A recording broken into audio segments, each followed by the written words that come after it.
వైఎస్ఆర్ జిల్లా ఎర్రగంగ నగర పంచాయతీలో మున్సిపల్ చైర్మన్ మూలే హర్షవర్ధన్ రెడ్డి అధ్యక్షతన కౌన్సిల్ అత్యవసర సమావేశమైంది. ఈ సమావేశంలో బీజేపీ ఎమ్మెల్యే ఆదినారాయణ రెడ్డి పాల్గొన్నారు. గతంలో జరిగిన సమావేశాలకు వచ్చిన వారికి టీ, కాఫీలు ఇచ్చి పంపించేవారని పలువురు కౌన్సిలర్లు ఆరోపించారు. ఎలాంటి ఎజెండా కానీ, ఎజెండాలో పెట్టిన అంశాల గురించి కానీ తమకు చెప్పేవారు కాదని మండిపడ్డారు.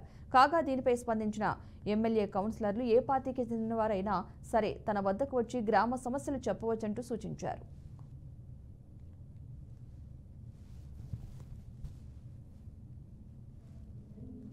చైర్మన్ గారు హర్షవర్ధన్ రెడ్డి సమక్షంలో జరిగిన మీటింగ్లో ముఖ్యంగా వాటర్ కానీ, డ్రైనేజ్ కానీ, కరెంటు కానీ,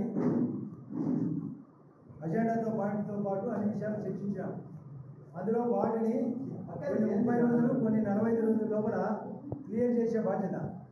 అదే కాకుండా కొన్ని అత్యవసర పరిస్థితుల్లో వర్కులు జరిగేటప్పుడు 14% తక్కువతో కాంట్రాక్టర్ లేట్ అవుతుంది కాబట్టి నామినేటెడ్ పైన చేసేదానికి సభ ఏకగ్రీవంగా తీర్మానించడమైంది.